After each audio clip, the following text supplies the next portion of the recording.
Hello, everybody. Welcome to Jason the Old Millennial.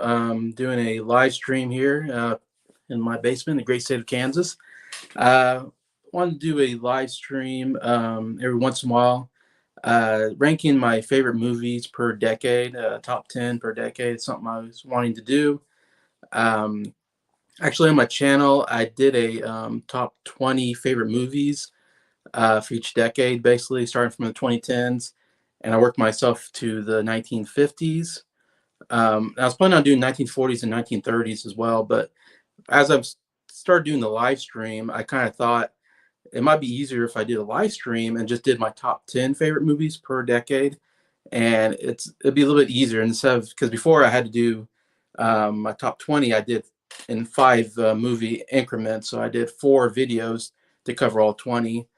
And I don't know, I did 20 because I thought 10, there wasn't enough movies. I thought there was more than just 10 good movies per decade. So I did 20. But now, once I got down to the 40s and 30s, I kind of started figuring out that there's not, it's hard to come up with 20 like movies I love from the 40s and 30s. So I don't know. That's why I'm starting to do just top 10 in a live stream. So then I can just do it all in one take, is my idea.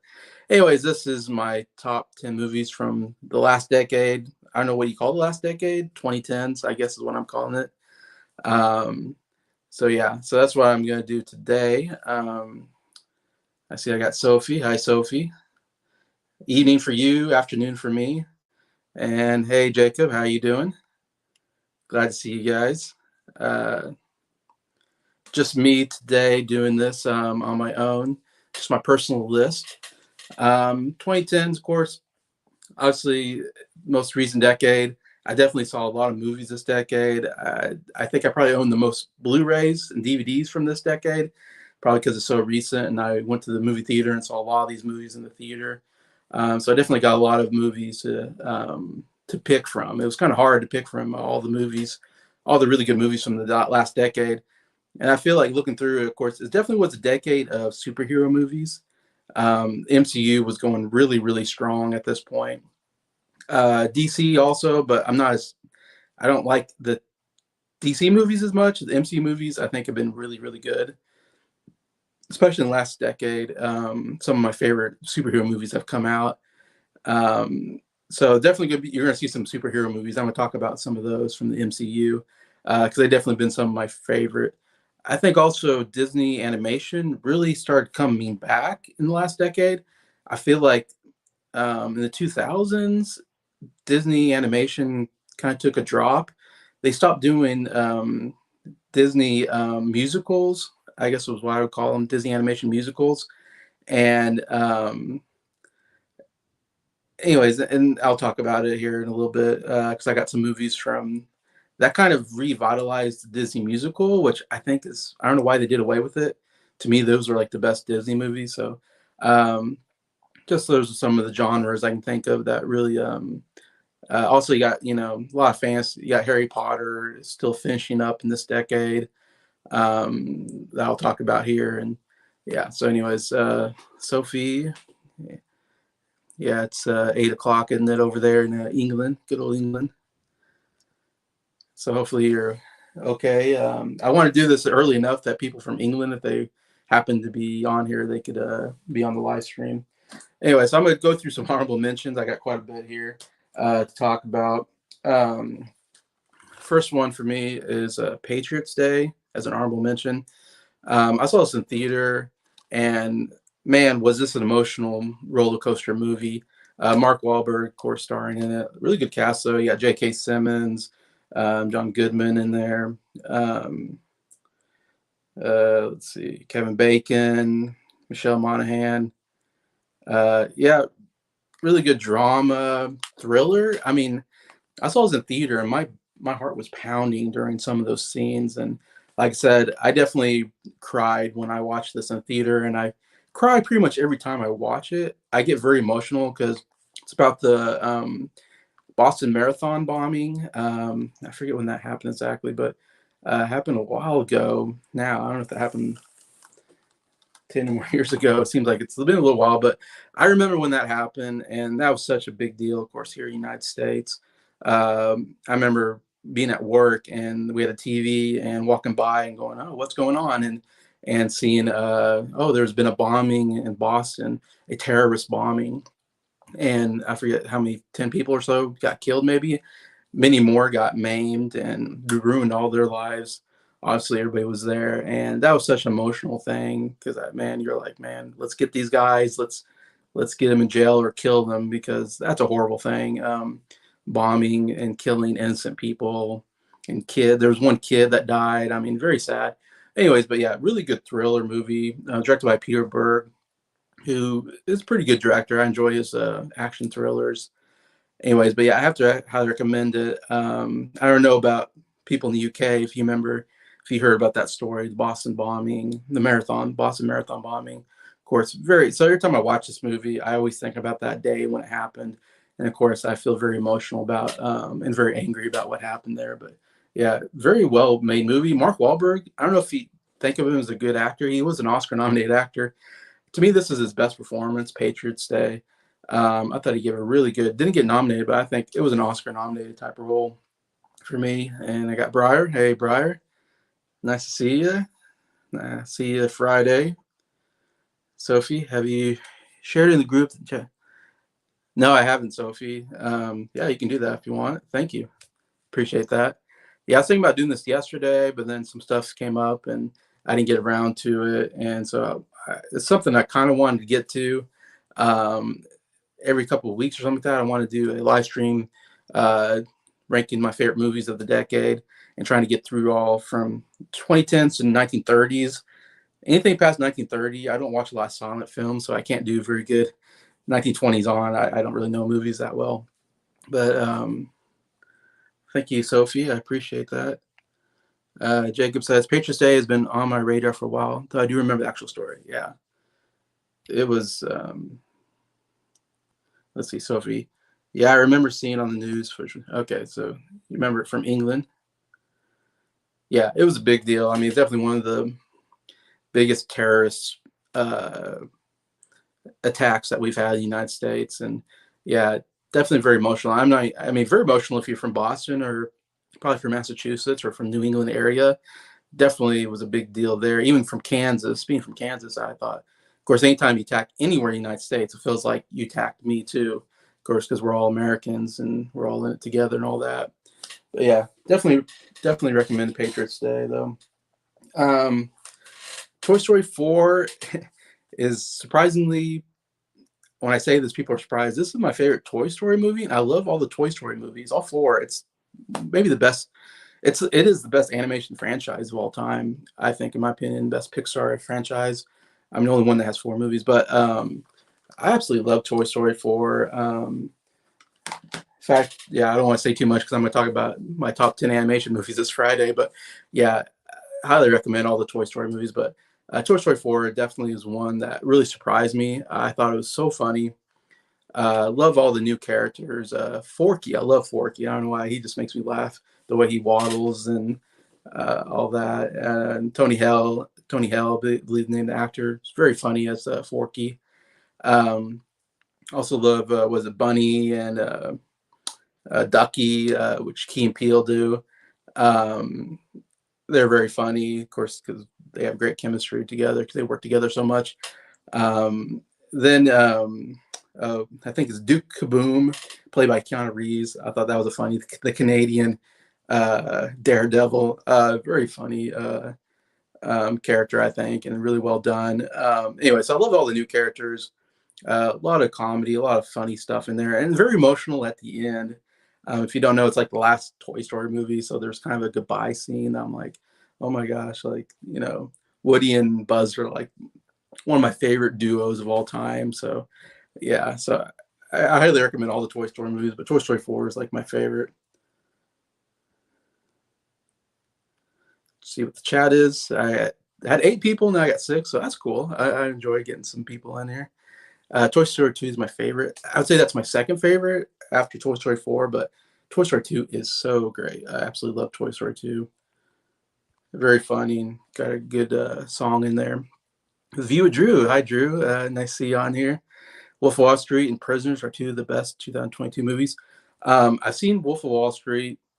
I haven't seen Prisoners, but I hear good things about Prisoners. I need to see that.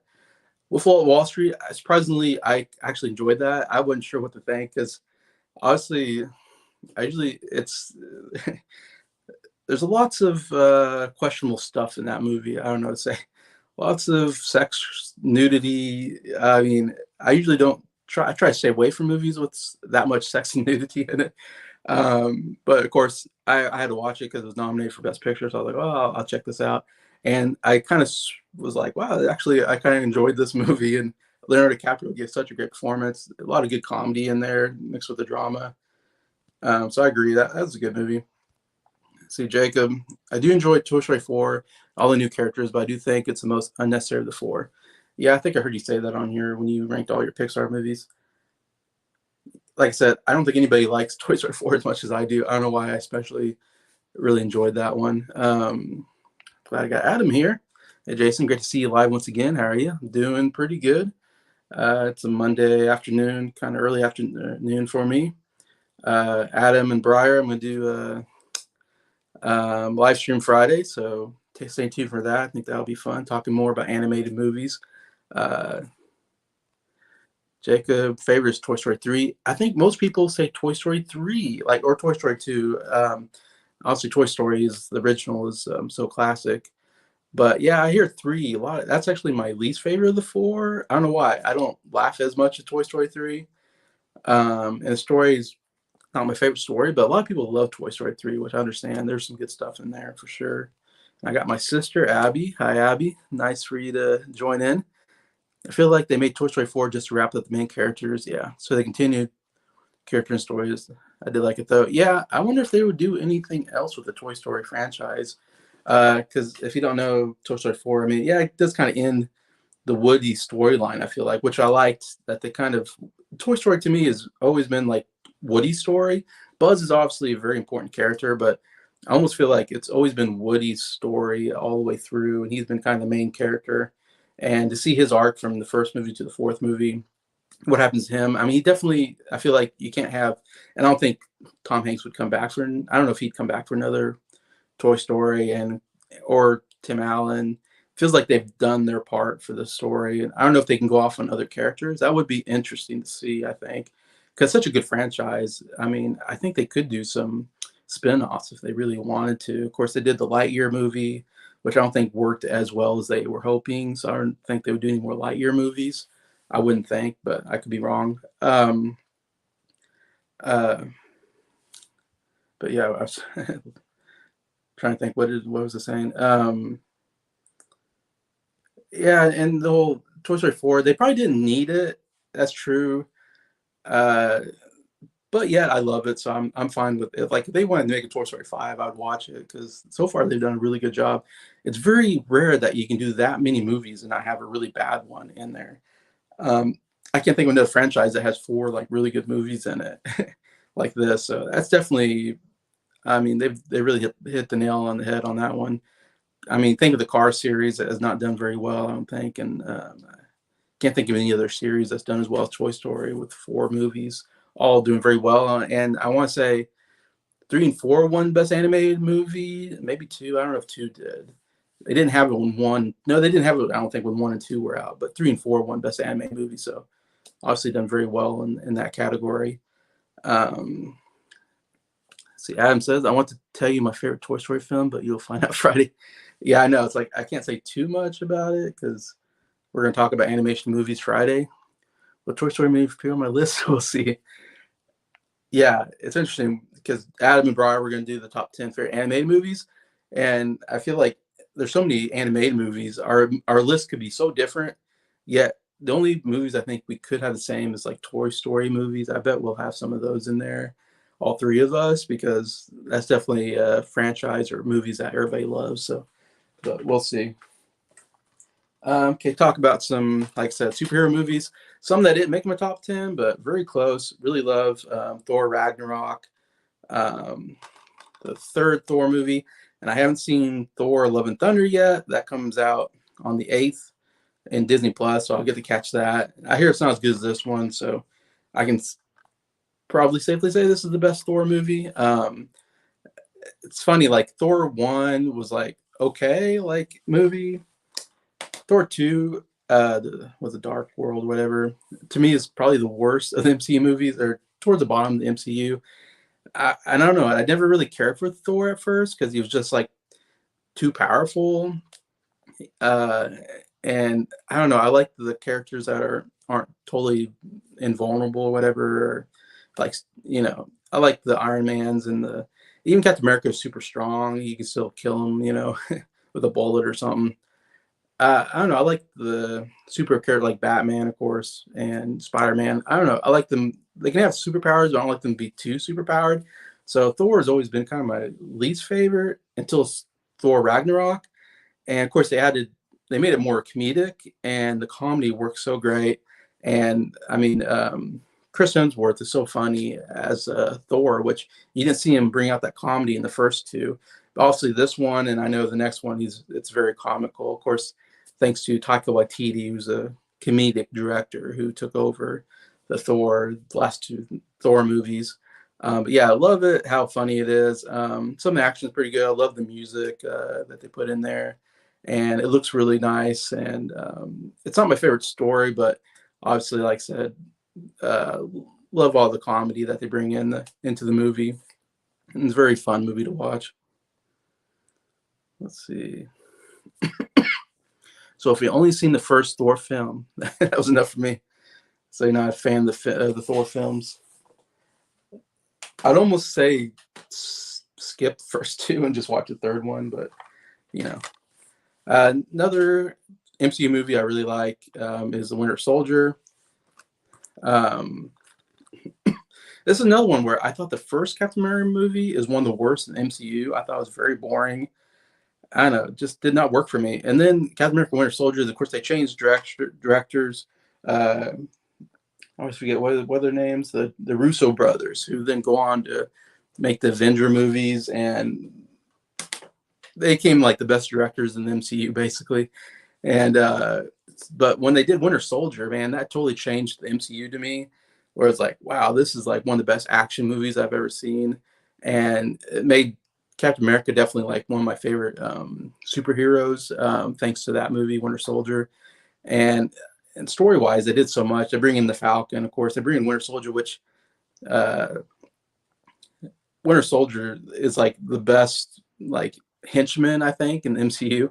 Like he looks so cool. I mean, of course, he got the metal arm, but even wearing like that black mask and the I don't know, he's in the black pants. I don't know, he just looked really cool. I was like, it's like wow. And then that fight scene between him and Captain America under the overpass is like such a great fight scene. Absolutely love it.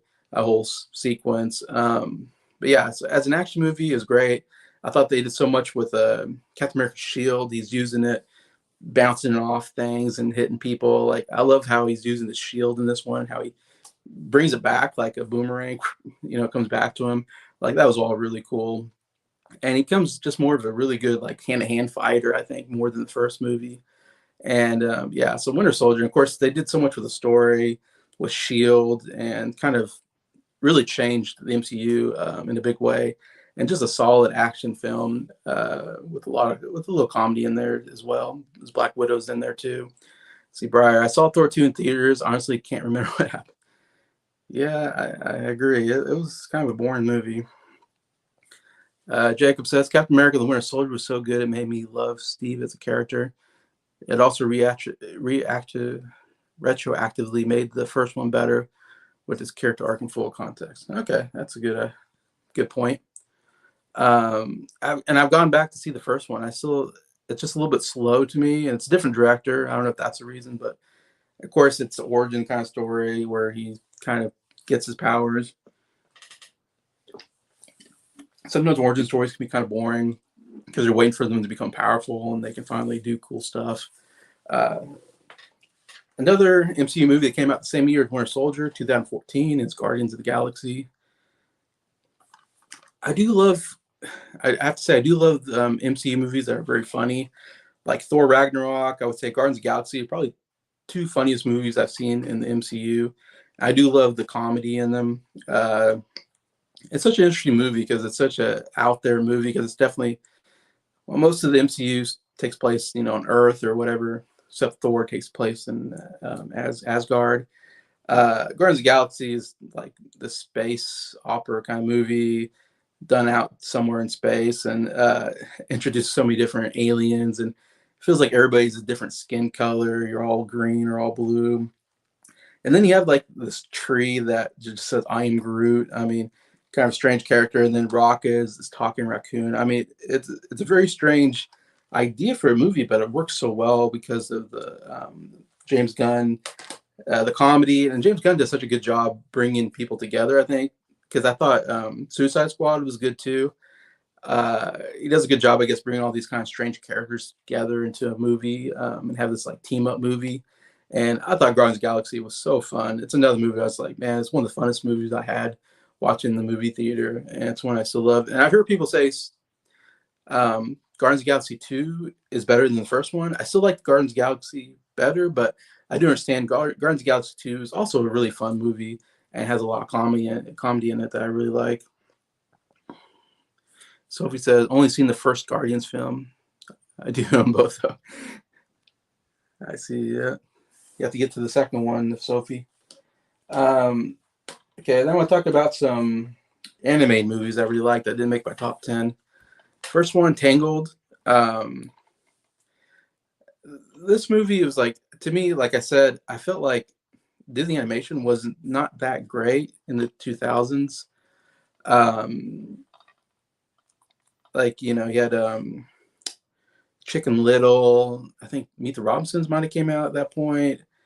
Bolt. I don't know. I wasn't as crazy. I know Dinosaur came around that time. Might have been in the late 90s. I can't remember now. But I felt like a lot of the movies coming out in the 2000s, the Princess and the Frog maybe came out. I don't know.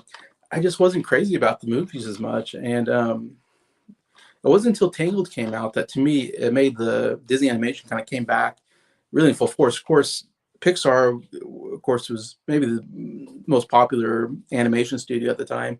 And then DreamWorks was putting out good stuff with them, How to Train Your Dragon and the Kung Fu Panda movies, I think, very good, along with Shrek, So DreamWorks was putting out really good stuff. Pixar was putting out really good stuff.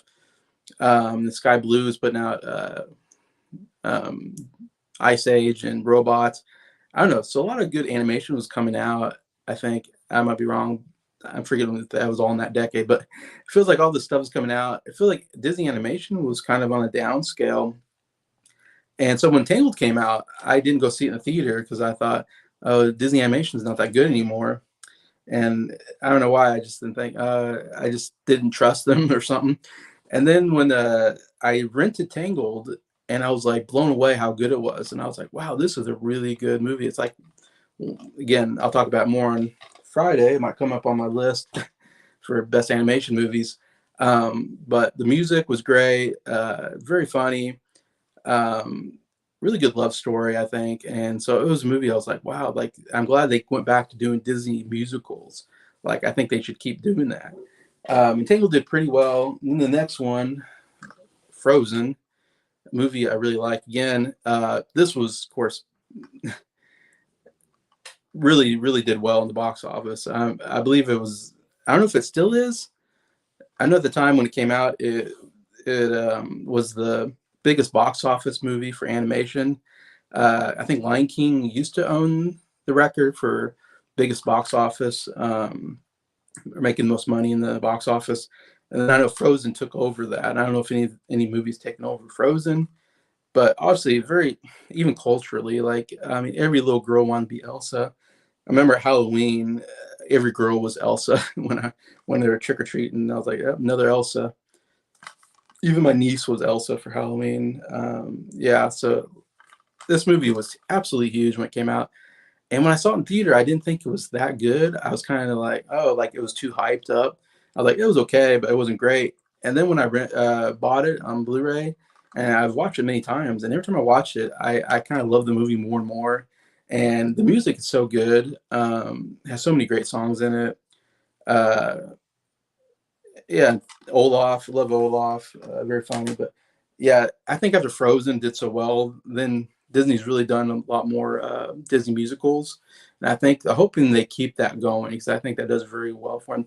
In fact, the last movie was Encanto, I believe, and I thought Encanto was pretty good, and I like that it kept on with the music genre. Uh, so I think they'll keep doing it. Let's see, I'm trying to catch up with this. Jake Martin only. I enjoy both Guardian movies, but my biggest MCU hot take is that Fervent. Yeah, that's what I was thinking, Jacob. I know I've heard other people say that too, that they like the second one better. A little bit of a hot take, but I kind of understand it. Sophie, I only recently watched Tangled. Okay, yeah, isn't it good, Sophie? Um, Glad you agree with me on that one, Jacob. People debate all the time whether Tangled and Frozen is better. They're pretty even. Yeah, I agree. Both are really good movies. Some of the best, I think, in Disney animation. I keep moving my thing. Right, I like Frozen. Was it overexposed? Maybe, but I still enjoyed it. Yeah, that's the big thing about Frozen. I feel like it was so popular, it was so overexposed. Everybody talked about it that I think it got a little bit of backlash. Anytime something comes like too popular, it seems like there's always a backlash against it. Like, oh, it's not that good, or all this. I know some it has some story problems. I agree with that. What they do with the bad guy, I think they're definitely I think they had, from what I heard, they had to change some things around. So it's not the perfect story, but the music's so good and it's also very funny.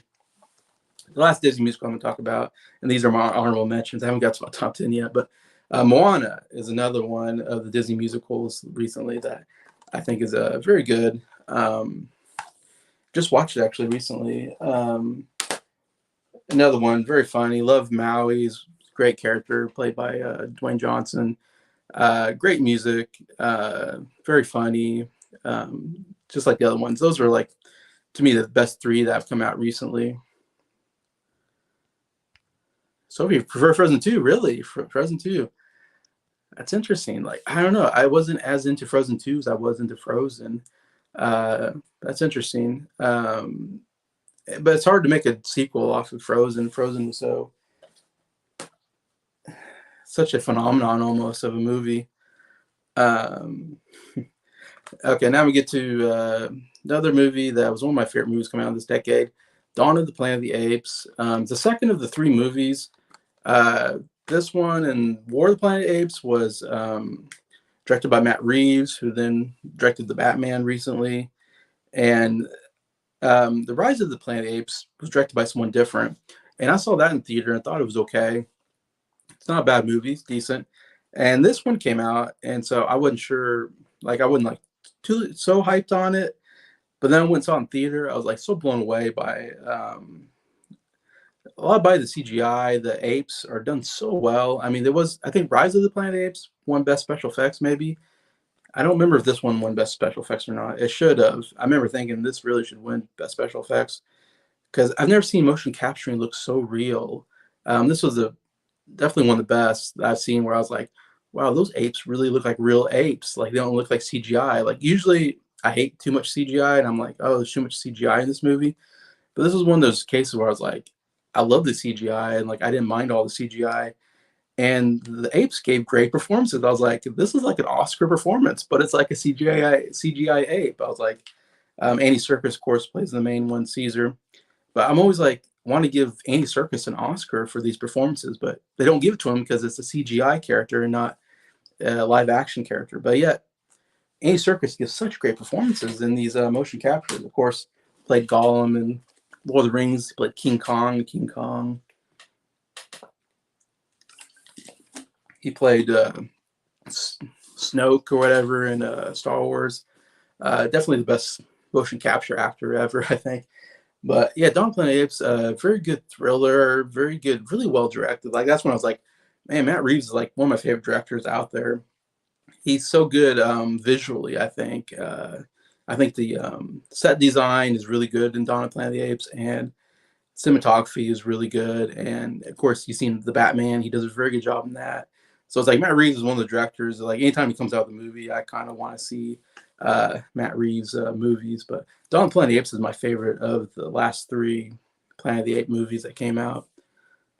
Let's see what the chat says. I love Moana. So shiny. Yeah, that's a great song. Shiny. The big crab. I forget what he's called. Shiny. Yeah, that's a great song. I love You Can't Run Away From Me. Oh, you can. As she runs away. Jacob, I thought Maui was the funniest Disney character since a genie. I mean, it's like you read my mind, Jacob. Like get out of my mind, Jacob. Like that's exactly what I would say. Like Genie and Maui is like absolutely amazing characters. Um, let's see, Sophie says I would say War of the Planet of the Apes is my favorite out of the three films. Yeah, War of the Planet of the Apes came out third.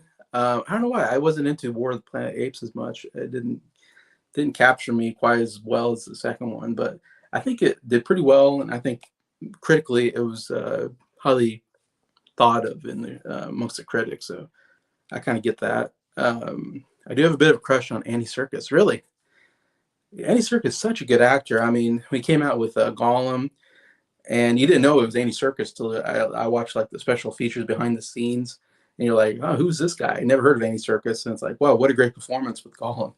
And then he goes on, and he's done all these great performances, like I said, the Planet of the Apes films.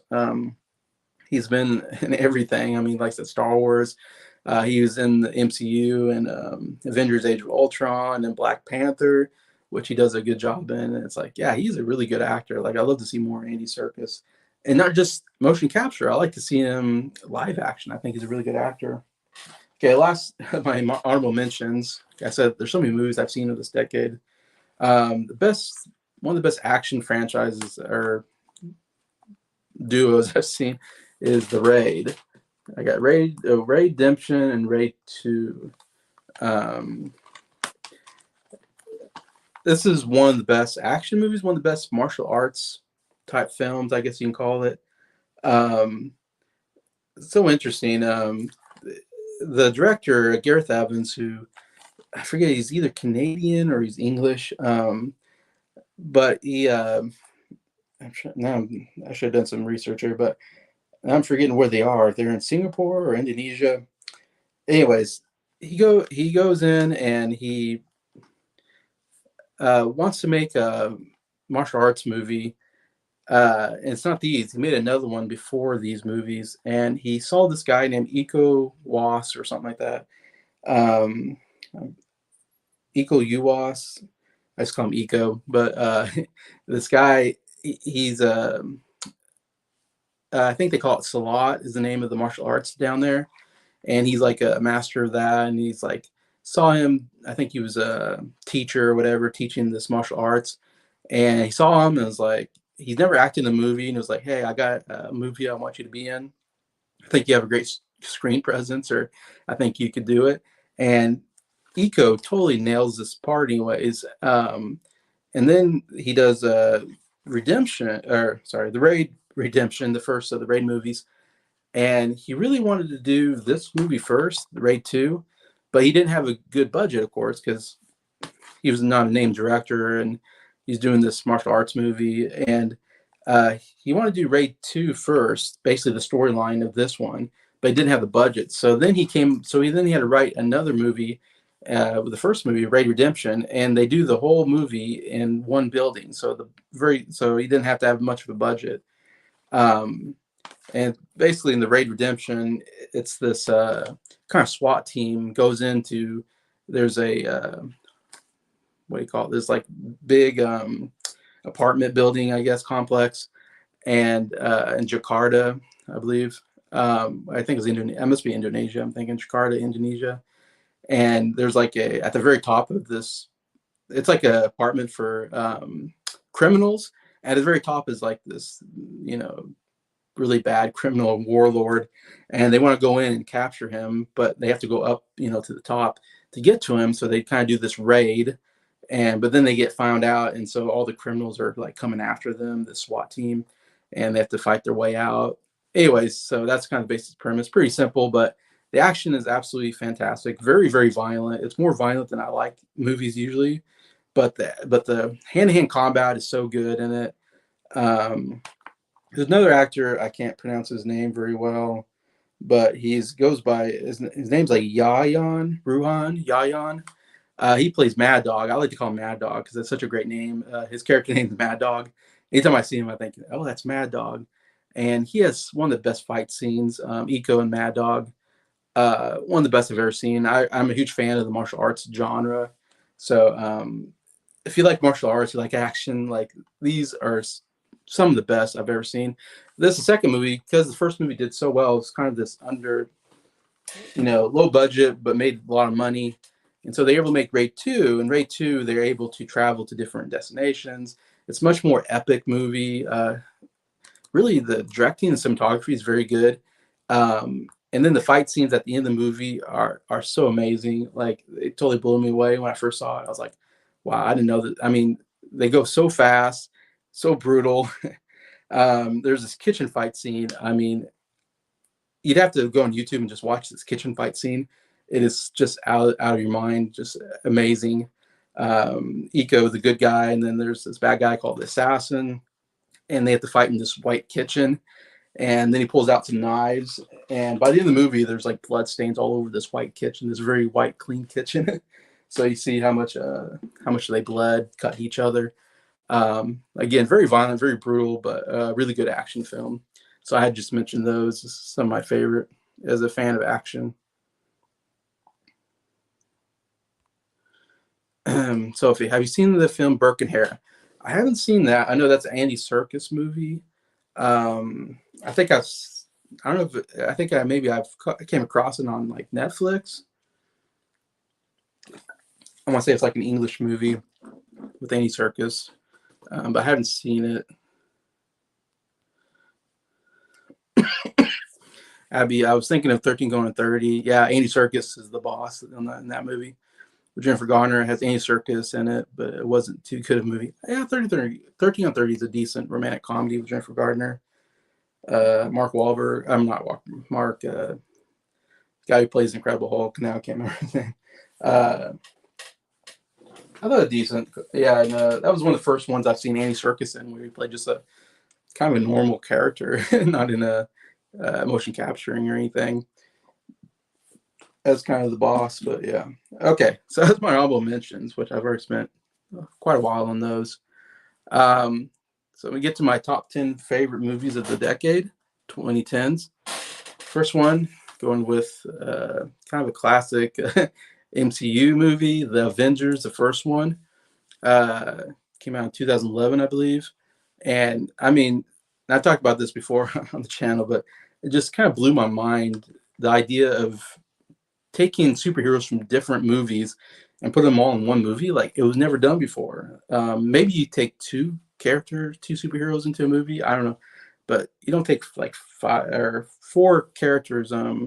Iron Man, Captain America, Thor, and Incredible Hulk did their own individual movies. And to say, usually superheroes, when they do a movie, it's like, oh, this is like a different universe, and this superhero doing this movie is in different. They don't, collaborate at all. And to have that many superheroes kind of collaborating together into one big film, it was such a genius idea and never been seen before.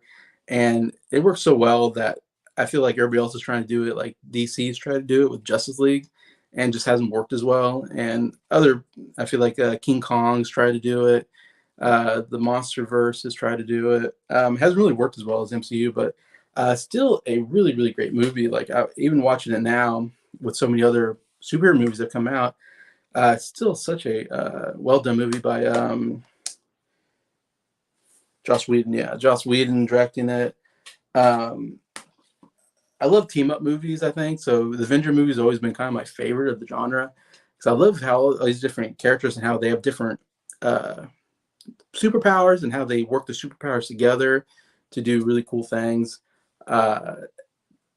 And it also MCU has really good comedy. Of course, Tony Stark, Iron Man, has always been very comedic in a way. Robert Downey Jr. So I love putting him in there with more serious characters like Captain America and Thor, and so those work really well together. Yeah. So, and then the action, very well done. The last scene, the New York, the Chitauri coming in and attacking New York. That was one of the best action sequences I've ever seen. Like, I've never seen that theater, and just totally blew my mind. Had the camera like was on one person as they're fighting whoever, and then all of a sudden another character would like fly by, and the camera would go and like follow this character as they're doing their thing, and then it'd go by a building, and then it would go like the Incredible Hulk is like hanging off a building fighting Chitauri, and all of a sudden it would like come on. It was almost like a one shot, which I always like. Those are always impressive. But I love how long the shot was going from one character to another, and you're seeing all these different battles. Uh, Absolutely amazing sequence that still works today for me. I still get amazed when I watch that movie and go, man, that was such a well done. And it's such a good build up because they kind of have to build up all the characters together. And there's some good, like there's the fight sequence between like Thor and Hulk, which is pretty good in the middle of the film.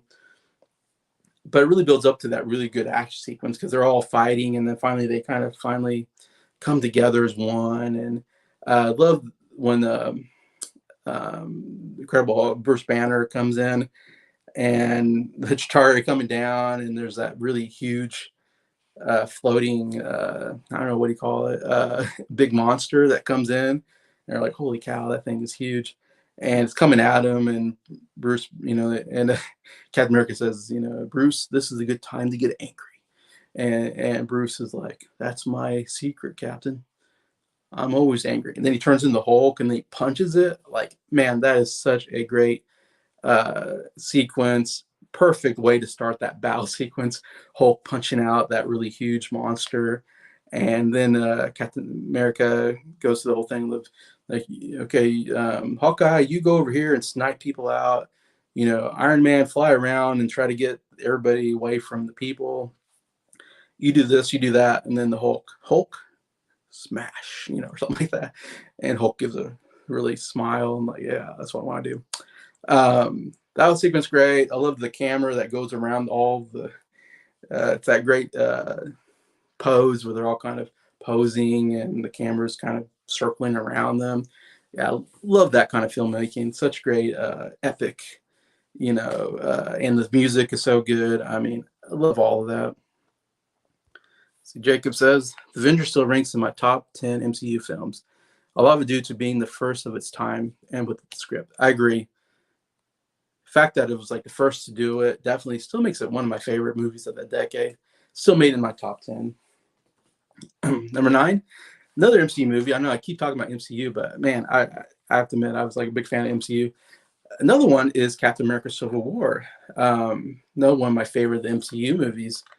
Like just a little bit better than Avengers. And I said when I did my top 10 favorite Avenger movies, I said this is like the best Avengers movie that's not an Avengers movie. It's officially a Captain America movie, but as you can see in the picture, I mean, you still got Iron Man, Black Widow, Black Panther is a new character, Vision's a new character. Kind of, well, they're new. He was new in Ultron, but you have War Machine, Falcon, Winter Soldier / Bucky Barnes, Hawkeye, Ant-Man comes in. He's not in this picture, but Ant-Man will come in. Now I'm forgetting her name. Scarlet Witch. So many characters are in this, and I really love Captain America Civil War. Great story, great action. I love the drama between Iron Man, or Tony Stark, and Steve Rogers. Of course, I think you have to think of the airport scene as one of the best action sequences. Just the way it was choreographed, the way it was edited, the way they started out. Oh, Spider-Man also comes in for the first time, so it was great seeing Spider-Man. But Spider-Man taking Captain America's shield, and then Ant-Man like getting it back, and they kind of start fighting, and they go off in different places, and they're kind of these individual battles, and then they all come back together, and then they kind of do this, running towards each other that you always do in action movies. That's so good. But I love the running towards each other, and then there's more fighting. Then Ant-Man turns into a giant Ant-Man, whatever, and they do all that stuff. I mean, it was so brilliantly choreographed and edited, I think. And the way, how do you put that many characters into one scene, and somehow they all have their own, they all have their own scenes. It's hard to, when you have that many characters, how do you give them all their own time? That's always a hard thing, but somehow it really does a good job of everybody gets their own moment in the movie. I think it does a really good job with. Anyways, but love the airport scene. Really good. Um, and then I have to talk about the very last scene. It's another really good action sequence with Iron Man and Winter Soldier and or Bucky Barnes, I guess, and Captain America. And it's a much more emotional scene, but still a pretty good fight scene. I love how he's trying to get away, but Iron Man somehow figures out how to uh, keep him from escaping. Like I thought that was kind of really cool because you're like, oh my gosh, she's gonna get away, but then somehow Iron Man like has an eyeball the rocket to shoot the closing, so it closes in, so he can't get out. So he's like this close to getting out, but like that was really well done. And then the emotional aspect of like I love Iron Man or Tony Stark, seeing his parents get killed, and then to Captain America, did you know? Like such a great performance from Tony Stark, or from Tony Stark, from Robert Downey Jr. I mean, he does such a great job, such a great actor. I love that moment of him, feeling, so betrayed by Captain America and feeling so much anger for his parents getting killed and wanting revenge. And even though it's like, I wish they could just talk it out, but I totally understand. If you see your parents get killed, yeah, you'd want to get revenge. I'd want to get revenge too, because you'd be so wrapped up in the emotions. But yeah, I love that emotional aspect of that last fight scene. Very well choreographed again. And the whole, he's my friend, so was I. There's so many great stuff going on, story wise, in that whole sequence.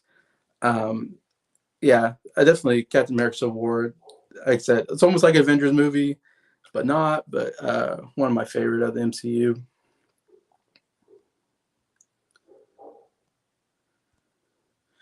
So if we talking to my sister Abby, I grew up on the film. I love 13 Going 30. Yeah, I think it's actually really good romantic comedy.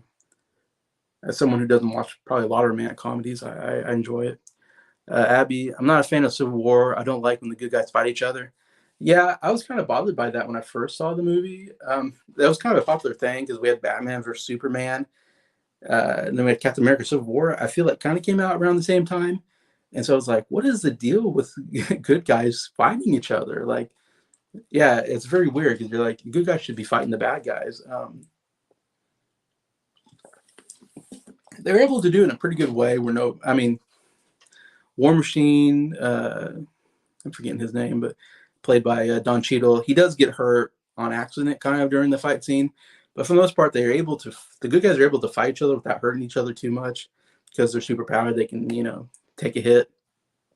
So, and it was just one scene, but it works pretty good. So for me, I think it's much better than Batman versus Superman. That whole fight between Batman versus Superman to me just doesn't really make any sense, and I don't think it was done very well personally. But yeah, I agree. Like, I don't think you should do too many movies where the good guys are fighting each other. Like, I do prefer, of course, anytime you have the good guys fighting each other, it's just for a part of the movie, and then they usually team up to fight the bad guy, usually towards the end. But yeah, I can understand that. Not liking the good guys fight each other.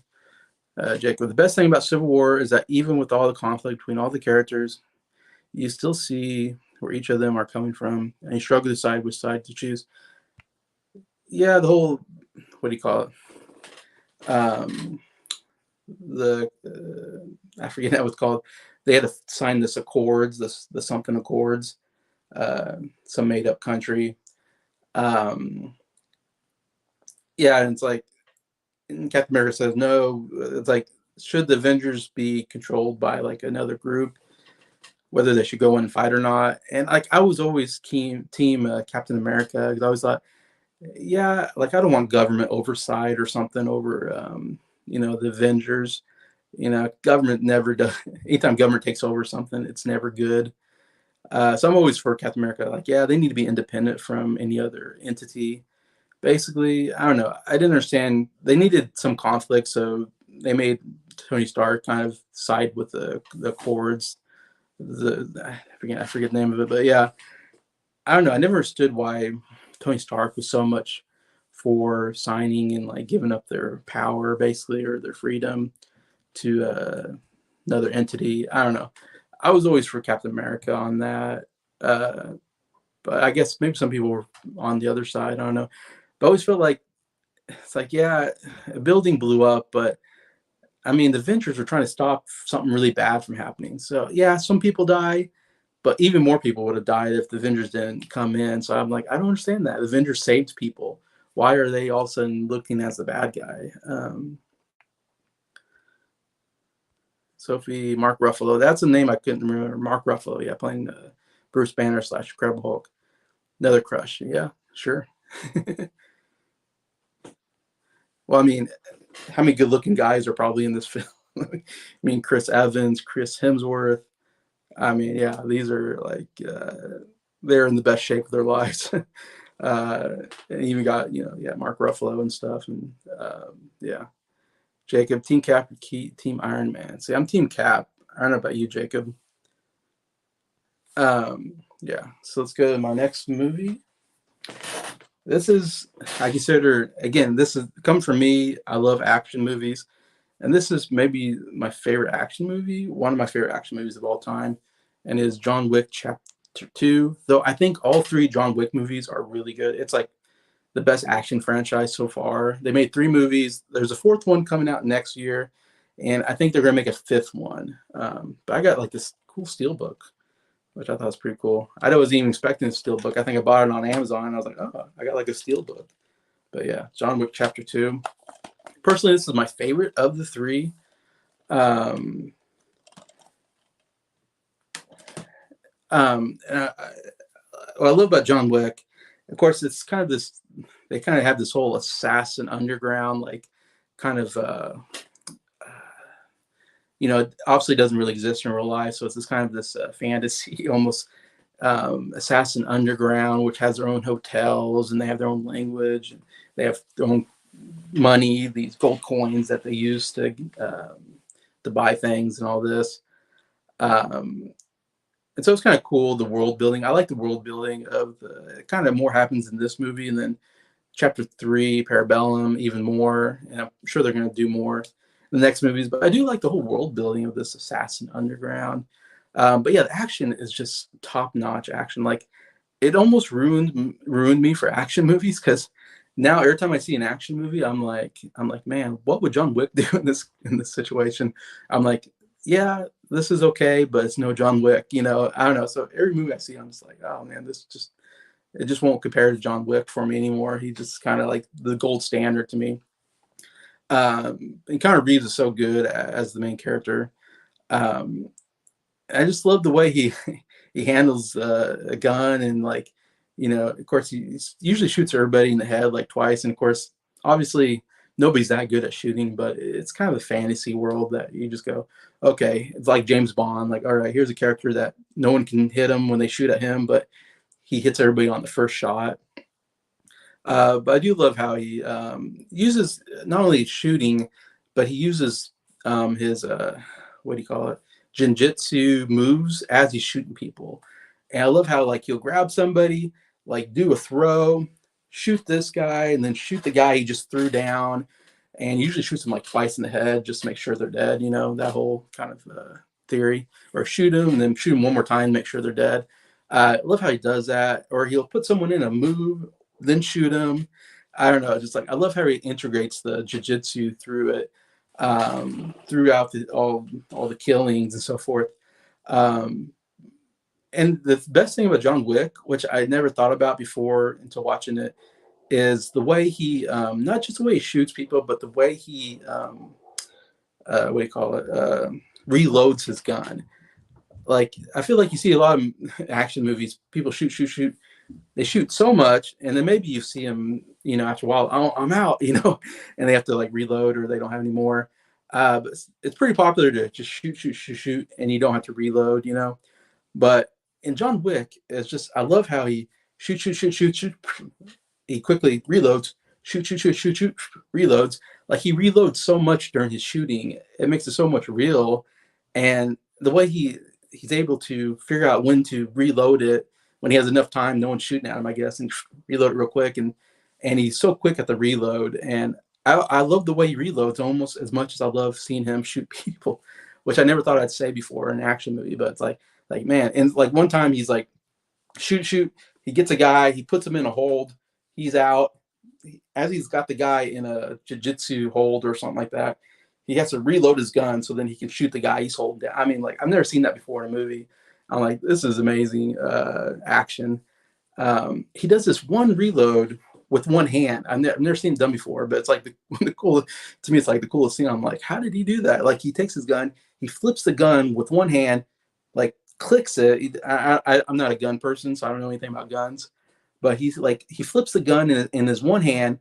He like clicks something, then he gets it back into the thing and it shoots. And I'm like, that's the coolest, like whatever that is, clicking the gun to get ready to shoot somebody.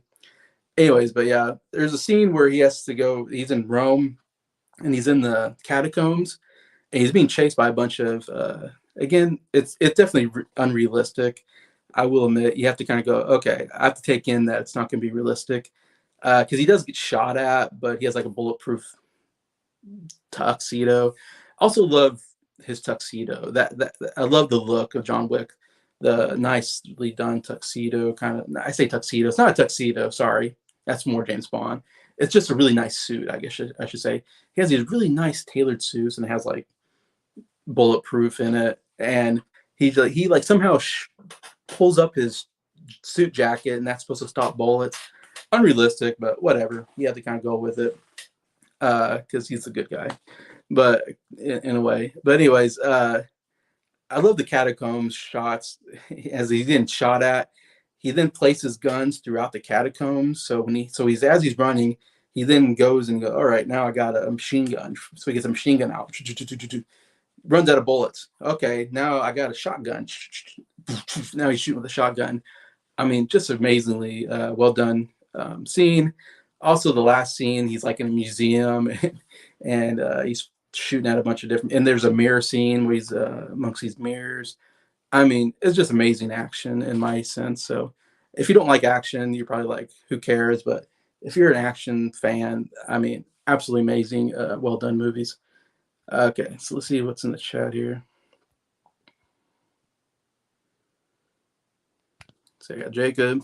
I understood where both of them coming from, but I lean more toward Team Cap. So you're like me. Definitely lean towards Team Cap. Sophie, only seen the third John Wick. Yeah, so I guess I'd say, did you like John Wick 3? I think John Wick 3 is really good, though the ending is a little ridiculous. I think I didn't like the way they ended.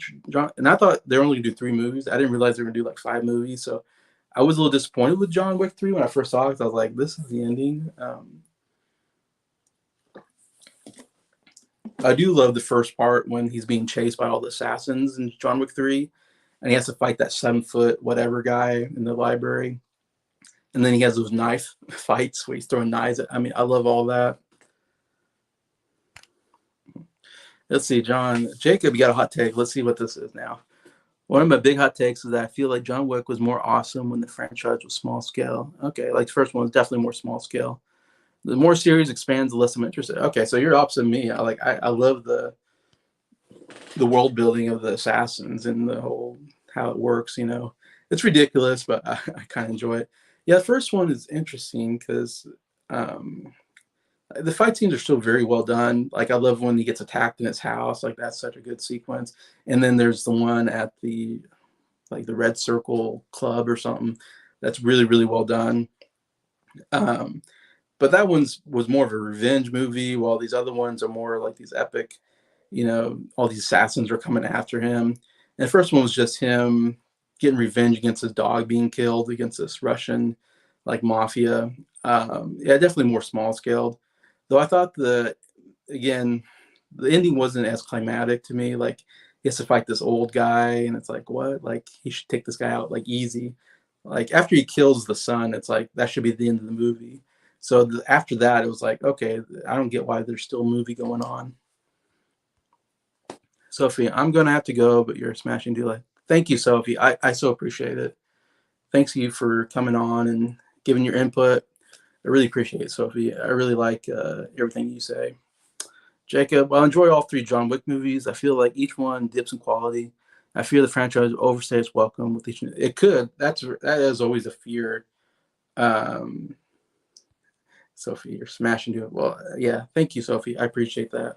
Hopefully, this isn't exciting, not too boring, me talking about my favorite movies, but doing it by myself, which I usually like collaborating, but I just want to do a couple of these by myself, just talking about my favorite of the decade. But yeah, I can kind of see that, Jacob. Um, I hope they can keep going on with the fourth and fifth one. It's just as good. It's like after the second, third one, I'm like, man, what more can you do with John Wick? He's done so many incredible action sequences. You've done so much with them. Can you keep going on and coming up with really cool action scenes with the John Wick character? I don't know. I'd be interested. Hope. Yeah, I would hate for them to do a bad movie in the fourth or fifth one and kind of go and kind of ruin the franchise. Like, I don't want them to do a bad one and kind of ruin everything. I don't know. Right now, it's been like my favorite action franchise. The the three John Wick movies. So far, I think, yeah, they've hit it on all three. Haven't made a bad one so far, but we'll see. Yeah, definitely getting more epic, getting more bigger. So we'll see what happens. Uh, I say I love how Keanu Reeves. He's up there with like Tom Cruise. Is like he's in his. He's getting when he did John Wick, he was 50 years old. So now he's probably getting to like his late 50s, and he does his own stunts. He practices the shooting and the reloading and whatever with all the guns, like on a real gun range with a real expert. All the driving is Keanu Reeves. He does his own stunt driving, like he learned how to do stunt driving. So it's like usually don't have the actor doing the stunt driving. So he's doing the stunt driving. He trains in jiu-jitsu with this very famous Brazilian jiu-jitsu team, and so he's learning jiu-jitsu from like the best, and like said here, Jacob says he's 58. He's 58. He's doing like his own stunts. He's doing his own fight scenes, which is why it's such a good action movie. It's so much better when the actor is doing their own stuff. And like I said, action scenes are so much better if you can see what's going on and if you do long takes. I hate action movies that are really quickly edited takes, shaky camera, so quickly edited you can't figure out what's going on, and it's obviously like a stunt double doing the action stuff, and just the close-ups of the actor. So something like The Raid is one movie, like I said, and John Wick is another one where it's like you get more long shots, you get more long takes, so it's the actor doing the action, and it's so much better, well done, and makes for such a better action movie. Tom Cruise is another one, does like his own stunts, and he's probably in his 60s now. And there's another Mission Impossible movie coming out this next year. So it's like I mean, I'm just so impressed like with Keanu Reeves and Tom Cruise, especially, like being at such an age and still doing their own action stunts, and I don't know if they're putting their lives on the line, but definitely putting their health on the line. I give it makes me appreciate the movie so much more in that sense. Anyways, and yeah, Keanu Reeves just totally nails it. And I know Rich Strickler hates Keanu Reeves, one of my friends on YouTube. It's like I've never been like a big Keanu Reeves fan, but he's so good in John Wick because he doesn't really talk that much, and it makes the character so much better. Because when he does say a line, it means a lot. Like he definitely puts a lot behind it. You know, he's very serious when he when he talks because he doesn't. He's kind of somewhat of a quiet character. So I do love when he just the stoicness of him, the very serious nature of the character, and all of it. But yeah. All right, so now I'm down to number 7 on my list. Going a little bit lighter fare here. I think Jacob will appreciate this movie, and it is The Muppets. It's kind of almost revitalized the Muppets in a sense that we hadn't had a Muppet movie since Muppets in Space, I think, which was like, I think arguably the worst Muppet movie ever made, Muppets in Space. And so there was kind of this long period where we didn't have a Muppet movie. And I was a big Muppet movie of the 90s. I loved Muppets Christmas Carol. I loved the Treasure Island Muppets Treasure Island. Like those have been my favorite Muppet movies. and the Muppet Show I used to watch as a kid. So I was a big Muppet fan. Of course, you got all the classic ones of the 70s era, 80s era. But so when they came back with another Muppet movie, I was like so excited because I was like, yeah, I want more Muppet movies. In fact, we haven't had a Muppet movie in a long time since the second one, Muppets Most Wanted. So I'm like, I don't know what happened. This one did very, very well in the theater, and this is definitely one of my top Muppet movies. And I know Jacob did I believe you did a ranking of the Muppet movies at one time, I think on your channel, and I've done one on my channel. In fact, this is my second favorite Muppet movie behind Muppet Christmas Carol. But yeah, I love the characters. Um, and I love how this movie was kind of meta, how the movie is about the fact that the Muppets haven't been together for a while. And in real life, they haven't been together for a while. So I love how it's almost kind of talking about real life and in the movie. And so the movie was this whole, let's get the gang back together. So I really enjoyed that. I thought it was a good story. It's kind of, I mean, it's a story that's been done before, but I thought worked really well with the Muppets. Like, let's get the gang back together. Let's put on a show to save the theater. Like, yeah, that's been done many times, but it works very well for the Muppets. That's definitely something they would do. You know, they're all about putting on a show, and of course, making it about let's save the theater makes it for a good conflict, makes it good for a plot point, makes it good for climax, putting on the show at the end, trying to save the theater. So it all works well, I think, within the genre, and it's all about the characters. The comedy is great. I love the interactions between Kermit, Fozzie, Gonzo. And then Jason Segel and Amy Adams are in it, which are great. Jason Segel, I know, co-wrote the movie as well, and so thanks a lot to him for bringing it back. Unfortunately, he only did that movie. Then he disappeared after really that movie, and we haven't seen him since. And the Muppet movie kind of died out again. Unfortunately, I hope they can revitalize it again. But yeah, I love how they revitalized the Muppet movie. And then the music is so good. I mean, what I love about the Muppets is I love the meta humor. I love the fourth wall breaks, the look at the camera, the recognizing that they're in a movie. I always love that kind of comedy, and they do a good job. And of course, they always have the celebrity cameos, which is always fun. But I really love the music in this. The very opening song, "Life is a Happy Song," really good, like old school musical dance number, very upbeat. Then you got "Pictures in My Head," which is this very sad, deep song that I mean, the lyrics are so good. Such a good kind of ballad for Kermit, kind of reminiscing about the past and can we get the gang back together as he looks at pictures of his friends. I mean, such a good song. That was my favorite, probably. Then my sister just now talked about Man or Muppet. Yeah, then Man and Muppet, really good kind of duet. Very, overly dramatic song. Man or a Muppet. I love that.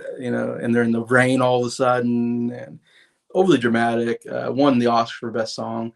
I like Pictures Ahead better, but Man or Muppet is still a really, really good song that I really enjoy. And at the end, they even sing uh, for the Rainbow song, Rainbow Connection, which is like the most iconic Muppet song. So I was like, wow, we even get Rainbow Connection here. And so, yeah, absolutely just love the music.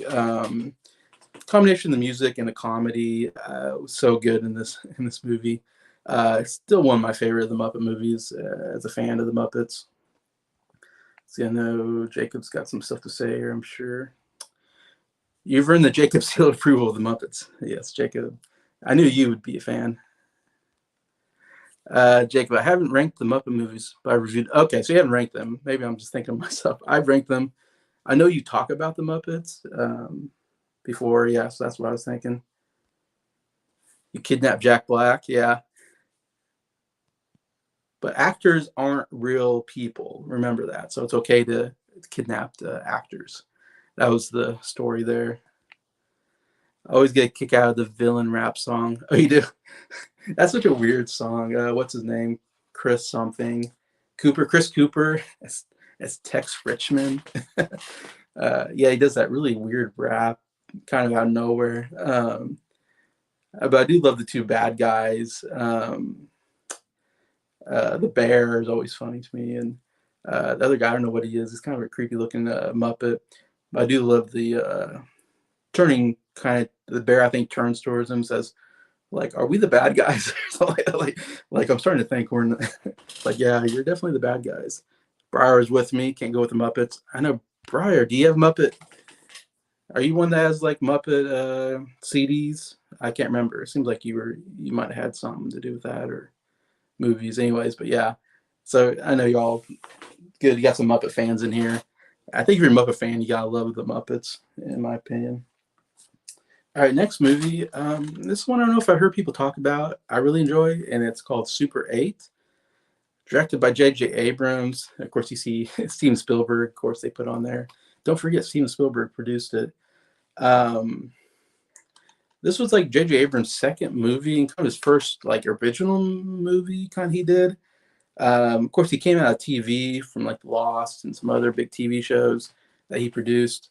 And then he directed Mission Impossible 3, which I think is a really good movie. Very good action movie. And it was like, but that was like the third movie in a franchise. But this was one, Super 8, where it was like his original idea, I believe. I know he directed it. I was gonna see if he wrote it. Yeah, he wrote and directed this movie. So this was like a movie where it's like, okay, he's coming in with his own idea, and it's very Spielbergian type movie. I always like when I watch this, I was like this almost feels like a Steve Spielberg type movie that he would have done. I mean, it's kind of a sci-fi thriller, I guess you call it. Um, if you don't know, if you don't remember the movie, it kind of deals with this alien monster that kind of gets loose on this small town, and it's attacking people, and people are coming up missing. And this group of kids, and they have a Super 8 camera. That's why it's called Super 8. They're shooting like their own zombie movie at the time, and then they find out like there's this alien thing attacking the town, and so they're kind of going around trying to find this alien, I guess, and captured on camera. Uh, and so we're dealing with the main character's mom passes away at the very beginning. Not a spoiler, she's happened at the very beginning. So it deals with this really good family dynamic between him and his dad, who's a cop, is very estranged. And he's dealing with all those emotions, and then he's dealing with emotions of he has a crush on this girl played by Elle Fanning, who's very good in the movie. I'd say like what I love about the movie is the kid actors are very good. Sometimes I watch a movie with kid actors and I think the kid actors were the worst part of the movie.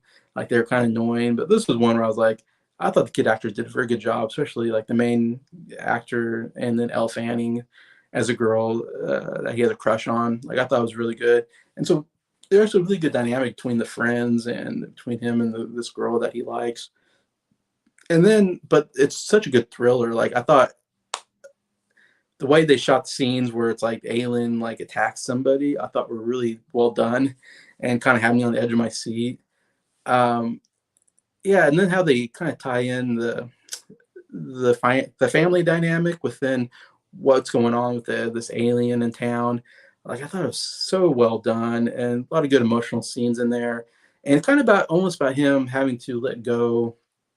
You know, he has all this emotions about his obviously because his mom died, and he's having it's causing problems between him and his dad. And I don't know, it's almost the idea that he has to kind of let go of that grief or something. There's, I don't know, kind of almost a metaphor kind of thing going on that I really enjoy at the end of the movie.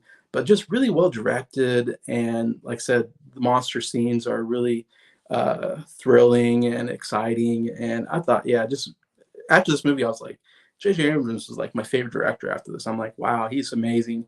I mean, he went off to do Star Trek, which was fine.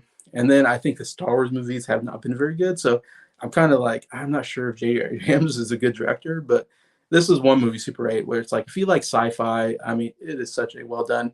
Like I said, if you like Spielberg movies, like to me, it reminds me of, his early stuff, like Close Encounters of the Third Kind, or, because he did a lot of alien type movies or War of the Worlds kind of stuff, I think.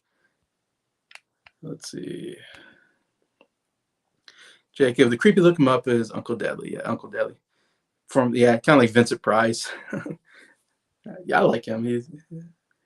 He just looks evil, but then he actually likes the Muppets at the end. Bryce, you don't have any. Okay, so I was wrong. You don't have any Muppets in your collection. Yeah, you like Tom's Tank Engine for sure. There, a friend of mine, Sam St. John. I know he has some Muppet vinyl, so I'm thinking about him probably. But I know Breyer, you have CDs from some Disney animation. I know. I think he had like Hercules and some other ones. Jacob, I haven't seen Super 8 since it came out in 2011. Yeah, and again, I have it pretty high up. Like I said, I have it at number 7 on my list. I believe was where I was at, or 6. Yeah, so I have a 6 on my list, Super 8, which is pretty high. But man, I really like it. Maybe it's just I really like the way it's directed and the thrills and the suspense of the movie and the acting and all that. But I don't know if other people have that movie quite as high as me. So that's more of a personal choice, maybe. All right, next movie on my list. I couldn't do this without a Harry Potter movie. Harry Potter is so huge, and I'm a big Harry Potter fan, in fact, of the book and of the movie series. But I have at number 5, Harry Potter and Deathly Hallows Part 2. The very last movie. Of course, Deathly Hallows was one book. They split into 2 movies, which I don't know if I like that, but because to me, the second part is definitely better than the first part. The first part's not terrible. But this was a movie. It's funny. When I first saw it in the theater, it was hard because there's so much hype behind it. It's the last movie of a huge franchise, one of the biggest of all time to me. And so when you do Harry Potter Part 2, it was like, all right, this is the last one. They really got to nail it. I think I was a little disappointed when I saw it in the theater. I remember watching it, it's like, oh, like, I don't know. I didn't feel like it quite followed the book the way whole Voldemort Harry Potter fight at the end happened. I might be wrong, but I don't know, something about it. Maybe I just had too much, expectations. So I was actually kind of disappointed with it when I first saw it. But then after I got the Blu-ray and I went through all 8 movies, and I think after I got to the 8th movie, I was so invested in the characters. I mean, Harry Potter, the characters are so great. I think that's what makes the movie so great and the book so great. And I was so emotionally invested in the characters. But by the time I was rewatching this and got to the 8th movie, I was like so emotionally into the movie, I think. And after watching it, I was like, wow, this is a really, really good movie. And it's obviously, it's a great, good versus evil film. Obviously, Harry Potter is good. Voldemort is ultimate evil. And it's about, good getting over evil. It's what you have in most movies like this, and it's fine. I like those kind of movies, and it does such a good job with that. And Voldemort really is like one of the best villains, I think. Ray Fiennes does such a great job. He's so evil. How he looks at Muggles as second-class citizens and wants to kind of enslave them, almost like a Hitler-like kind of character in a way. Yeah, so well done, so well, of course, designed. Makeup work and all that, and CGI. But yeah, that of course the climatic scene of them all fighting is so great. I love what they do with and it's hard to talk about without talking about the story. I mean, the story is so good. The whole Horcrux ideas, such they had to kill all the Horcruxes before you kill Voldemort, and what they do with Harry Potter, and it's hard. It's so mind blowing. When I read in the book, I was like, wow, this is like the greatest writing ever. And they do such a good job at adapting it, I think, to the movie. And I'm trying to say it without saying too much spoilers, but most people maybe know what goes on. But I love, that end sequence. I love what they do with, now I'm forgetting his name. There's a character who's kind of this fat loser, bumbling character in the first movie, but then by the last movie, he's actually, they kind of make him, he kind of loses weight, and he's of course older, and I don't know if somebody will remember his name, but I love what they do with that character because he's not a bumbling idiot by the 8th movie, and he has like this great arc where he kills the snake, and I love that sequence. Yeah, Neville, thank you, Jacob. Yeah, Neville Longbottom. I love what they do with Neville Longbottom, how he kind of becomes a heroic character from this bumbling character from the beginning. love that. Love the sequence with Bellatrix Lestrange fighting. Um, I can't remember names anymore, but she's getting in a fight with uh, that redheaded family. I forget now. Um, Weasley. She's fighting with the Weasley girl, and then the mom comes in and get away from her, you bitch. And then she has a fight. Like, oh man, that's such a great sequence. Yeah, so many great scenes in that last movie, of course. And I always love movies where you kind of get the final. It's a final movie, so I love we get closure. We defeat, spoilers. We defeat Voldemort. Harry Potter lives. So I love that. We close out the whole story. Great action sequences at the end to close it out, and finally find peace. Um, and then I think Abby's going to say it here. Let me look at a couple of these. Hey, Mike, how you doing? Yo, Mike, he goes, yo, Jason. I love when he says that. Mike's great. Abby, see, now we're talking. Yeah, Abby, big fan of Harry Potter, just like me. And here, Abby, I was going to get into this. Abby says, Snape gets his redemption finally. He characters a lot of depth. The best scene in all the Harry Potter movies is that Snape scene where we get his whole backstory. It's funny. Snape is such a jerk character, and he's awful to Harry, and you're thinking he's a bad guy. He's a Death Eater. And all this. And then you get to that scene where he gets his memory, puts in the pensive, I think it is, whatever. And then we get through his memories, his whole backstory, and it all makes sense. Like you get his backstory and you go, oh, this is what's going on with Snape this whole time. He was in love with Harry's mom. Like that was such a great reveal in the book and in the movie. One of the most emotional scenes. Like that was one of the best scenes I've ever seen in a movie. Like every time I watch it, in fact, I usually rewind it and rewatch it again like 2 more times because I love that scene so much. Like I can't watch it just one time. I have to go back and go, man, I love this scene so much. Alan Rickman, my favorite actor of all the Harry Potter movies, as Snape, should have gotten an Oscar nomination for this movie. His performance is so good. It's been good throughout, but he definitely shines, I think, in the last movie. But that scene where you see him, he doesn't want Lily Potter to die, so he does everything to save her. But then when he finds her dead body, I mean, man, that's such a great emotional scene. Him crying, holding her with Harry as a baby crying in the background. The music, oh man, it's such a great moment. And I love, what they do with the Snape character and how you're like, oh wow, like this is what's going on with Snape. Jacob, Snape's memories is the most emotional sequence of all the movies. Yeah. And I know I don't know if you talked about with, I think, Mike from Did You See That? You talked about the Harry Potter movies. And I know you mentioned that a couple of times. I think we talked. Yeah. Best sequence really makes that movie, I think. And after watching this on Blu-ray again, definitely it's like, this is one of my favorite movies. Great ending to a great franchise. All right. So that's number 5, I believe. So 4 more movies to talk about.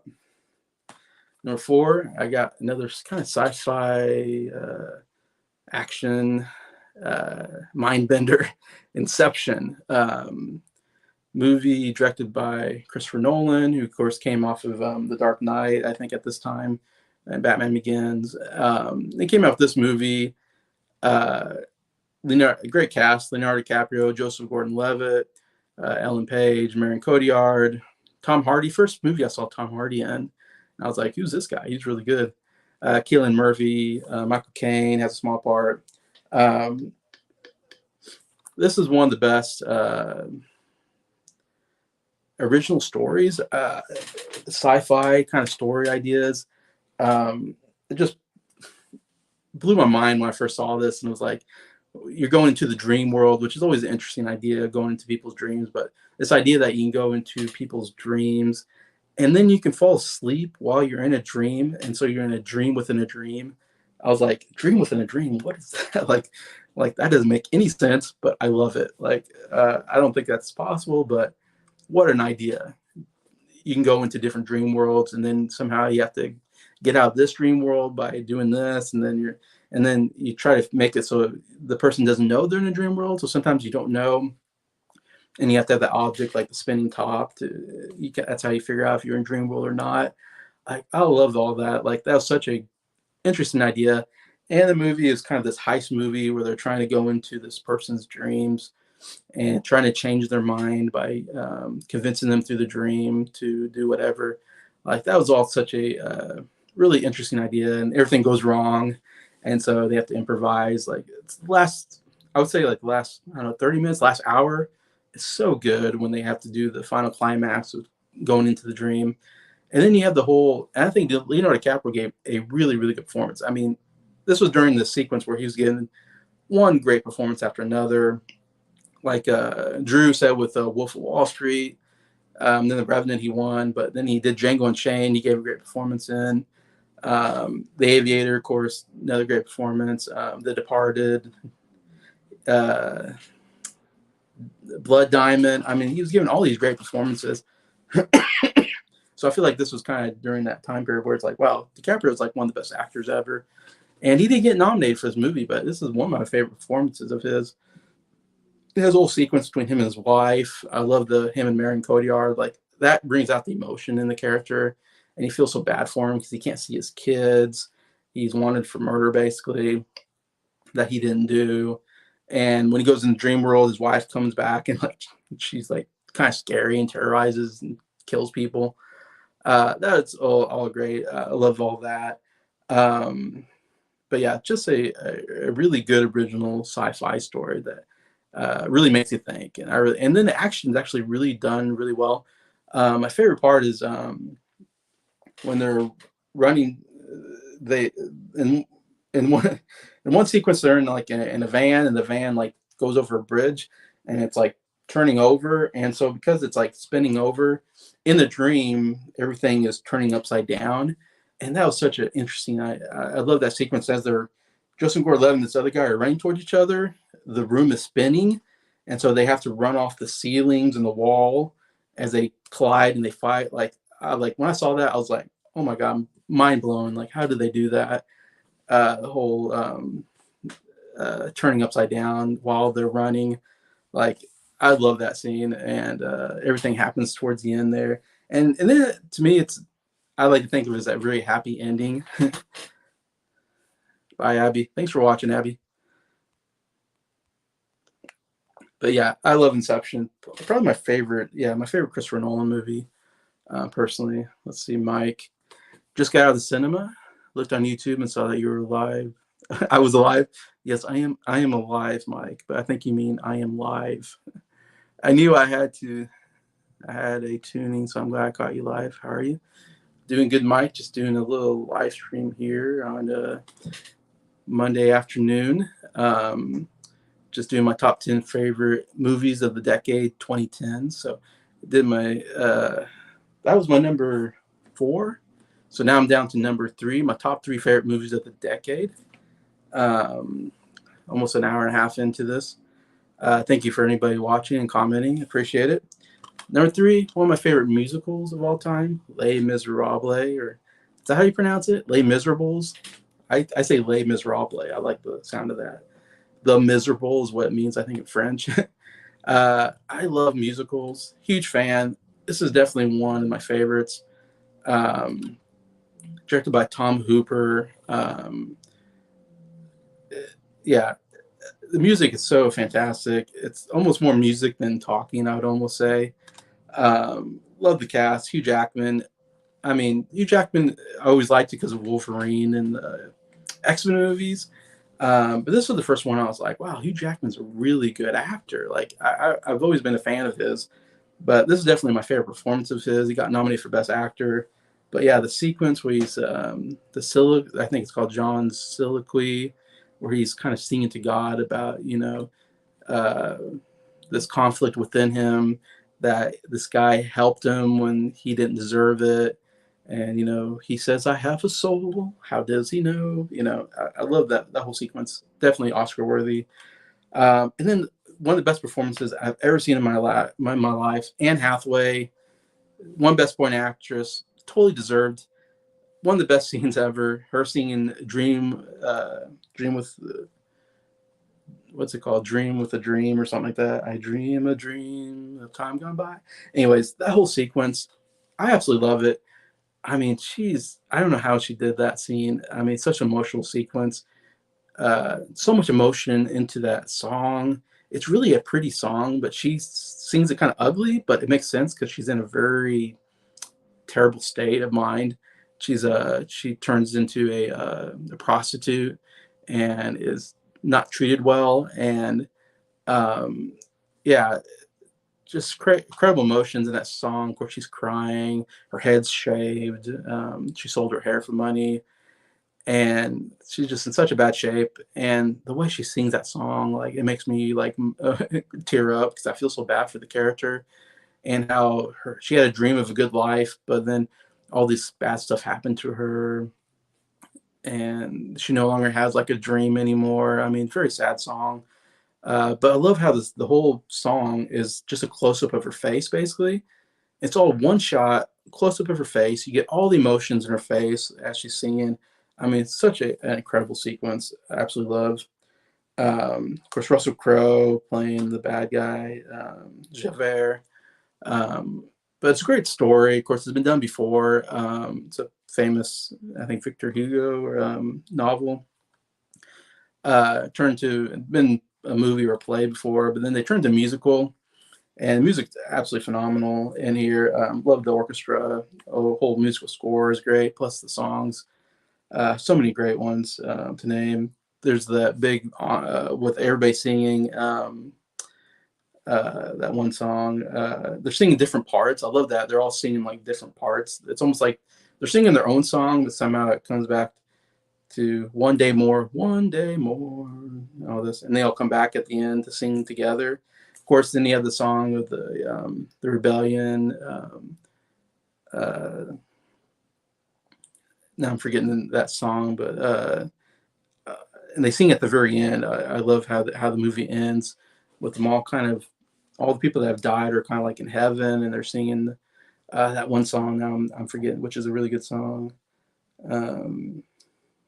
Kind of the rebellion song that they sing in the movie. But yeah, just a great musical, great performances. Definitely top of my favorite musical movies list for sure. All right. My mind's kind of getting tired from talking, but I got two more to talk about. Let's see, Jacob. Christopher Nolan is my favorite director of all time. Inception, my top three. Yeah, definitely my top. He's kind of a hit or miss director for me personally, but yeah. Briar Lesmer's probably such a classic musical, so you agree with me. If you like musicals, it's good. Some people don't like musicals, so they might not like it as much. Do you hear the people sing? Yes, that's a song. Do you hear the people singing songs of something and bum bum bum bum, they never sing again? Yeah, I love how they start off and then they crescendo. Do you hear? Yeah, and at the very end of the movie, they're all people that have died are like in heaven basically, and they're all singing. Do you hear the people sing? I love the ending. It's so good. Yeah. Yeah, thanks, Jacob. I'm glad someone remembers that because I can't think anymore. But all right, top two favorite movies. Number two, it's Creed. Yes, coming off of the Rocky franchise. But now we got Apollo Creed's son, Adonis Creed. When this movie came out, I thought this was just a cash grab, and I didn't think it was going to be a good movie. And I didn't see it. No, I did see it in the theater, but at first I wasn't going to because I thought, oh, Creed, like what? Like Apollo Creed's son coming back, like I don't know. Like I said, I just thought, oh, they're just trying to make money off of a famous franchise. Like I was like, why bring this back? then I heard so many good things about it, and I heard people say it's like one of the best movies of the year, and I was like, okay, I guess I'll go check it out. I do love Rocky. Rocky's one of my favorite movies. So then when it's on theater, yeah, I was like, whoa, this is really good. Like, this is such. I mean, it's such a separate story almost. I mean, obviously Rocky's in it, and there's stuff coming back from the previous movies. If you haven't seen, of course, Rocky 4, Apollo Creed dies in the ring fighting Igo, what's his name, Drago, the big Russian, and so it plays into that and this idea that Apollo had a son, but he got a girl pregnant out of who wasn't his wife, and she had a son that never knew his dad. His dad died before he was born, played by Michael B. Jordan. And it's the first Michael B. Jordan movie I think I ever saw, and I was like, this guy is a really good actor. like I want to see more Michael B. Jordan movies. Obviously, he went on to do like Black Panther and other stuff, but I like to see more of him personally. But man, this is such a great story, and it's connected to Rocky. It's like you don't need to know Rocky to know like this is such a own separate story about it's about somebody who's grown up without a dad, who feels like he's a mistake and trying to prove his worth in life is really what it comes down to. And I love that storyline. The very end, he gets into that. Of course, you have the big boxing match at the end for like a belt, whatever, and I love that the whole boxing match is really great. And I love that when he gets knocked down, and then you see this montage of like his past, and then he comes back up. Love that. And then love when he goes back to his corner and Rocky's like, why don't you just quit? Like you have nothing more to prove. Like you're proven you're fighting a really good fighter. You don't have any more to prove. And Creed says, I want to prove that I'm not a mistake. Like that hits you really hard. You're like, oh my gosh, he's doing it all because, how important a father is in your life. And like he grew up without a father, and he feels like he's a mistake. And so he's trying to prove his worth through boxing. I don't know. Like that was such a great emotional storyline that I absolutely love. And obviously love Sylvester Stallone gave a great performance. Should have won the Oscar. Great character. Rocky is one of my favorite characters. Love the relationship that he has with, Adonis Creed, his old foe, old friend's son that he never knew. That whole relationship is really great because it's almost like a father-son relationship. And you have this, I always love those kind of relationships where you have like a guy that doesn't have a father, and then you have a guy who has a son, but he's estranged with his son. So they kind of connect that way. Like it's the guy who he's a son figure to Rocky, and Adonis is a son, and Rocky's a father figure to Adonis that he never had a father. And so yeah, it's great, father son almost relationship, even though they're not really father and son. So I do love that whole how they do all that, and it's just shot very well. Ryan Coogler, who did the Black Panther, definitely one of the best directors out there. I'd love to see more of what he does. But yeah, Creed, absolutely love it. Great performances, boxing's great, great story, great everything. All right. So I know I don't think there's only two people watching, so everybody's like kind of tired of me talking. But one more movie to talk about, my absolute favorite movie. And if you've watched any of my things, probably maybe one of my favorite movies of all time. Another MCU movie. It's Avengers Endgame. What I call the last of the Avenger movies, though I know they're going to make some more because it makes so much money. But it's really ends the storyline of Iron Man and Captain America and Thanos and the whole Infinity War kind of saga. So this kind of ends all that. It's the combination of like 20 movies or something like that. I forget how 22 movies. Yeah. It's like 22 movies in like 12 years or something. So this is like the ending that you needed to end all the storylines in that whole story. And man, they did such a good job with this movie. And I've talked about it so much time, but it's hard not to talk about it. Obviously, great story, great action. Goes way above I had expectations and then went above it. That didn't happen very often, and it was one of the best movie experiences I've ever had. Um, Obviously, I love the whole. There's a time travel aspect to it. I love. There's Tony Stark goes back and sees his father, who he has a strange relationship with. That's a great scene. Um, and then there's the Hawkeye, Black Widow scene. Who's going to sacrifice her life? Such an emotional scene. Great.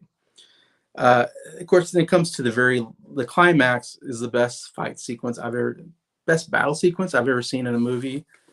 Um, Another one that totally blows me away when I first saw it. Like, I watched this movie recently, and I get tears. Tears come down my face of not sadness, but of happiness when all the portals get opened up and all the heroes come back that were snapped away uh, on your left, and then all of a sudden portals open up, the music comes in, that great Avengers score, and them all coming together and Captain America Avengers, whoosh, assemble, boom, boom, and then everybody rushes towards.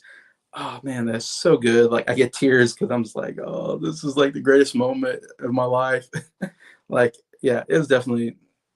I don't know if I ever get another great moment like that in a movie theater, watching that whole sequence at the end and how that plays out.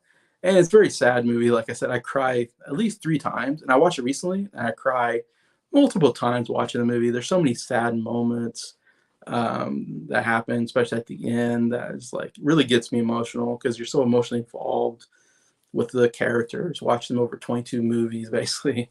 A lot of them anyway. So yeah, so well done. Such a great climatic sequence, and the way they ended, great ending to the series, and just incredible how they made these Avenger movies and had this great epic ending to it that really closes out the story. Uh, the Russo brothers did such an amazing job. Best superhero movie, and I did a top 10 superhero movies with Adam. It was my number one for sure. I mean, I don't think anything's ever going to beat it. I can't imagine. It was so great. I mean, it still has the comedy in there. Of course, all of the characters come back through all these movies, which is incredible to have that many superhero characters coming together. Like I've never seen that in a movie. That many superhero characters coming together in one movie. I mean, it's like if you grew up liking superhero movies or comic books, I mean, this is like the greatest fanboy fantasy. Watching all these superheroes come together for one last battle sequence. I mean, yeah, couldn't do it any better than what they did, in my opinion, and how they ended it all. Um, yeah, I feel like I never get that experience again watching Avengers Endgame. And I don't know much more to say about it than I've talked about so many times. Um, I'll probably talk about more in the future because I just absolutely love that movie. Let's see, Jacob. We're getting Avengers King Dynasty and Avengers Secret Wars. Yeah, I know they're coming up some. I don't know who's going to be in Avengers now. Uh, it's so hard after Iron Man and Captain America, the original Avengers. Uh, it's going to be a whole new cast of characters, I guess, for the next Avengers movie. So yeah, we'll see. I'm always excited for more Avenger movies, more superhero movies. Jacob, I feel like the MCU has peaked with Endgame. Yeah, I definitely agree. I've enjoyed most of the Phase 4, but it's not as consistent as what came before. Yeah, there's a lot of talk about this last phase of, you know, Black Widow, Shang-Chi, um, Doctor Strange, and then Thor just came out. And then Black Panther 2 is going to come out later this year. So, yeah, this last movies have not been as good, but it's hard coming after. Well, except for Spider-Man: No Way Home, it was really one of my favorite superhero movies ever. So they totally nailed that movie. But a lot of the other movies have not been as exciting, and it's hard to come after Avengers Endgame. It's such a great epic. To me, it's almost like I almost like feel like they should have ended. It's like okay, no more MCU movies. No, I know you can't do that because MCU makes so much money off of these movies. So they're gonna be MC movies until I'm 100 years old. But I don't know. It's like almost feels like after Avengers Endgame, I'm like, I almost don't need any more superhero movies. I'm like, okay, that was the best superhero movie ever. I don't know if we can do any more. about don't want water. Yeah. Jacob, Endgame has the best third act of any comic movie yet. Yeah, by far. The way they come up to that third act and how they did it, I mean, absolutely amazing. But it definitely feels like a proper conclusion. Yeah, it's definitely a conclusion to a storyline. Now they have to come up with a new storyline with, I guess, Kang maybe is the main villain. So we're gonna have to. It's always hard. How do you beat Thanos as a villain? It's kind of like Star Wars. Like after the original, it's like how do you beat Emperor Palpatine as a villain? Like, so to me, every time they make another Star Wars, I'm like, man, how are you gonna make another villain that's on par with Emperor Palpatine? Of course, what they do, they bring Emperor Palpatine back because there's nobody better than Emperor Palpatine in my feelings as a bad guy in the Star Wars universe. So it's like I don't know what you're gonna do with Star Wars either, and what you're gonna do with MCU, but we'll see. I'll be watching if it's on Disney Plus and all that. But anyway, so and I've been at an hour and 45 minutes, pretty long live stream just by myself, but I can go on and on about my favorite movies. But yeah, top 10 favorite movies of the 2010s. I had the Avengers, Captain America: Civil War, John Wick Chapter 2, The Muppets, Super 8, Deathly Harry Potter, Deathly Hallows Part 2, Inception, Les Miserables, Creed, and Avengers Endgame at number 1. So that'll be the end of my live stream. So thank you to Jacob, Breyer, my sister Abby, Sophie, for coming in. And Adam and Mike were here, and Drew were here for a short time. Great stream, Jason. If I haven't seen all the movies you talked about, it was still okay. Thank you, Breyer. Hopefully that wasn't the most boring live stream I've done. But I'll have some more live streams coming up again this Friday with Breyer and Adam. It'll be very interesting because the three of us will be talking about animation movies. Should be very good. And so hopefully you tune in for that this Friday, 2 p.m. my time, Central Standard Time. Yeah, Friday, it's going to be 2 p.m. Central Standard Time, which would be 3 p.m. for you, Jacob, I believe. It's like noon for Breyer. He's on the West Coast. It's going to be 8 o'clock in England. Yeah. So stay tuned for that. So thank you, everybody, for watching, and I'll see you guys next time.